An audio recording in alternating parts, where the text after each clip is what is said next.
Thank you. Thanks so much for inviting me and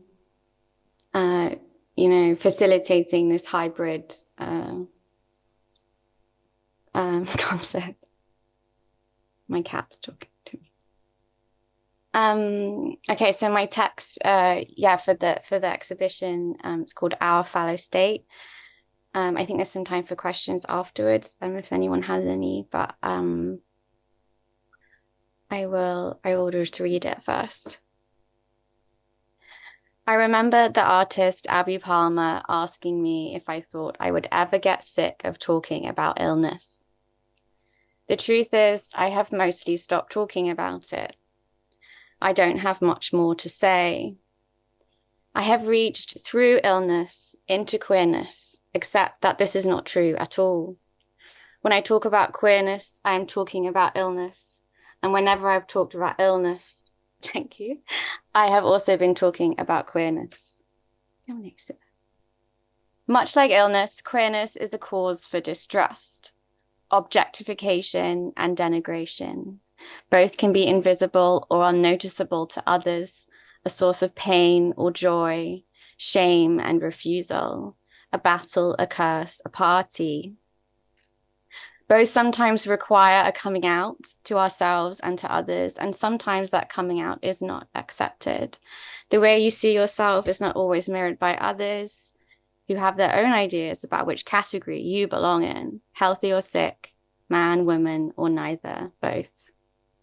Queerness and illness each have the power to extract us from normative life stages. As queer Crips, we have reclaimed the slurs queer and Crip. We are always trapped inside the limited language of gender, sexuality, and our categories of diagnosis, which promise to both protect and threaten us. As Ellen Samuels has written, disability and illness cast us into a wormhole of backward and forward acceleration, jerky stops and starts, tedious intervals, and abrupt endings. Like illness, queerness flings us into asynchronous time. Our desires and needs often lead to what is considered by normative ableist standards as an unproductive life. Lizzie died a year and a half ago, but it will always feel unreal. There's a work she made in hospital that I think about a lot. An embroidery that diagrams a day spent in bed on a ward. It is mainly stitched in blue, but there is also a red section, indicating that her mother was there with her during visiting hours. As a line, it might at first look continuous, but it is made of broken threads. It curves and bends. This is unproductive time, documented or diagrammed. Abstracted from context and content, clock time is tradable, productive time. Crip time, on the other hand, resists capitalist notions of worth and value that demand that we keep moving forward in linear time, that we keep producing value, that we use our time wisely in the service of productionism. Alison Kafer describes Crip time as extra time, a departure from straight time, whether straight time means a firm delineation between past, present, and future, or an expectation of linear development from dependent childhood to independent, reproductive adulthood. Crip time, as artist Caroline Lazard has pointed out, is time shaped by dependency. Time can be lost to everyone, in sleep or drunkenness, for example, but it is lost more persistently in chronic illness, in fever or under sedation, but also in care time for others and yourself. The time of administering your own medication because you have to leave the hospital due to a global pandemic, or the time lost when you miss your medication. From the perspective of productionism, time dedicated to the maintenance and repair of your own body-mind is wasted time. During Crip time, in particular time spent in hospital, interventions are possible but meager, and human agency is vastly reduced. Crip time is the time of not working, of not earning or making. It is the time of not consuming, of not participating in consumer culture, and yet consuming too much. Blood, saline, medication, taxpayers' money. Crip time is very often lost time. It is being out of time, out of the loop.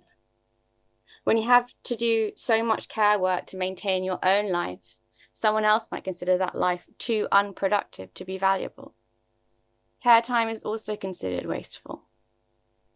What if time is not tradable, not given or taken away, had or not had, bought and sold? What if time is made or could even be grown?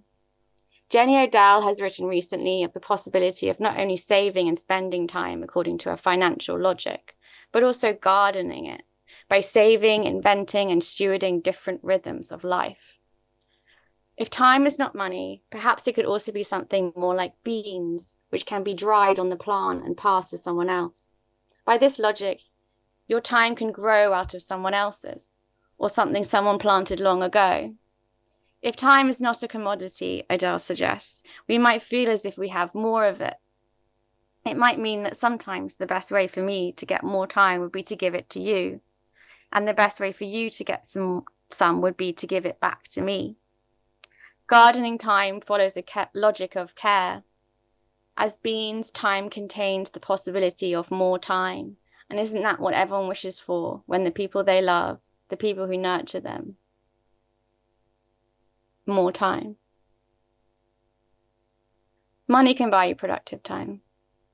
At her funeral, Lizzie's father spoke proudly of his daughter, who had taken legal action when Thanet Clinical Commissioning Group refused to provide funding to freeze her eggs in advance of a bone marrow transplant and chemotherapy treatment. The judge didn't find the TCC unlawful. Lizzie's eggs were not frozen. If she had been wealthy, she would have been able to freeze time. After all, time is not an abstract category, nor just an atmosphere, but a lived, embodied, historically, socially situated experience. Would she also have been able to access other treatments? The court's win or lose binary ignores all the other losses. The loss of a choice, but also a future. The loss of a daughter, a friend, a collaborator, an artist. Lizzie has no future as a living artist, but she does have a vast, open-ended one that infects the present, which we refer to as her legacy. Comprised of artworks and social activism, it grows and grows.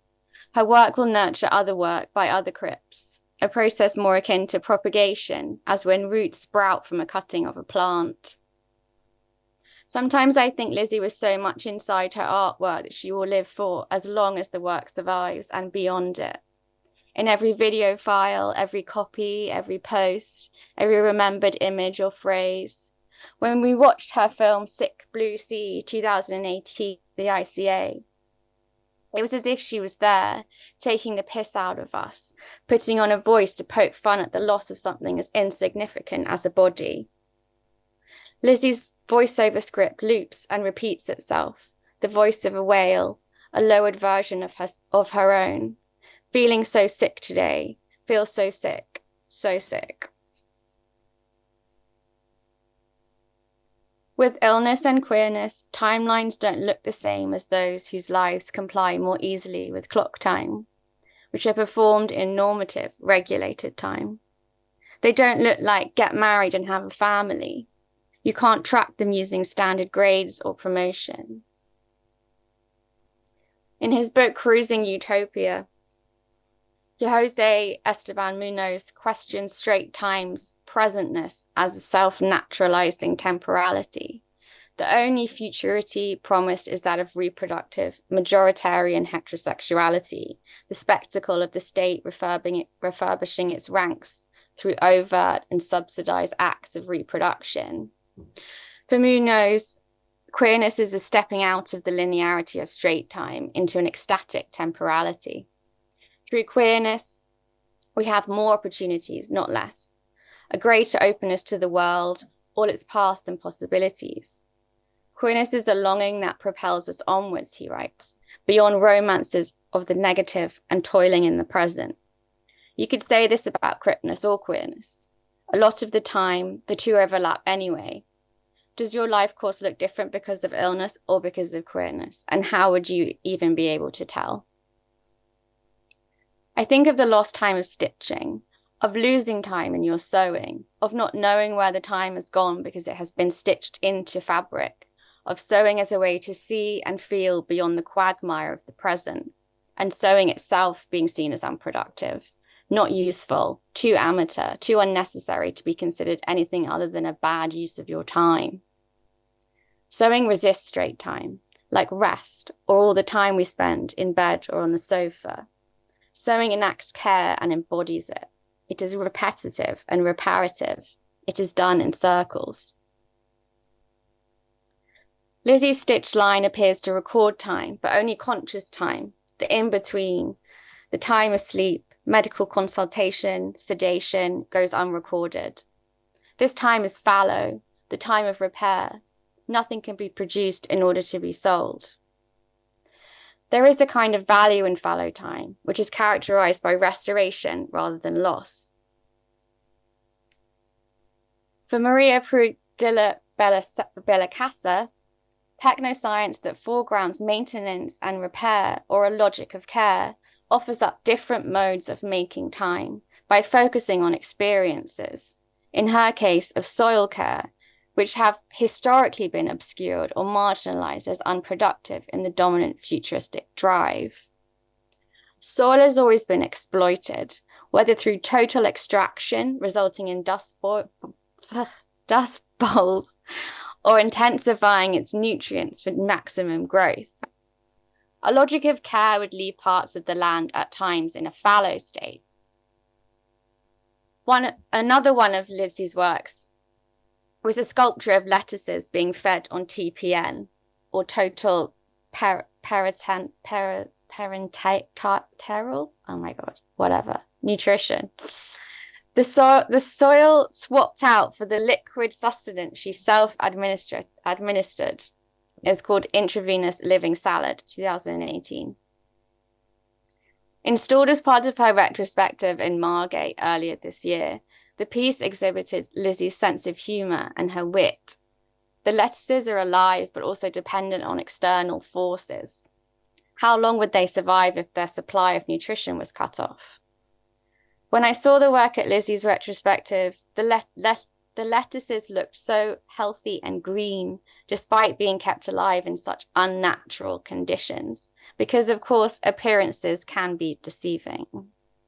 You might look well even though your body is failing.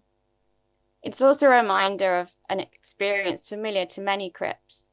Keeping up appearances when you are sick to make people feel less uncomfortable can be such a drain. Curators and artists and friends will continue to distribute Lizzie's legacy, a generous act of care considering how, quote, uneventful, non-linear, dispersed and durational care can be, thickening the present with a myriad of demanding attachments. Care time is indeterminate, but it can also be time generating and time giving. Care time is time that doesn't make a profit, but that can make more time. As we are encouraged to care for the soil, itself full of living organisms with multiple temporalities and capacities for care, in order to imagine a livable future, so we must care for those of us in the dirt, leave us in our fallow state. And that's the end of the text. Thank you.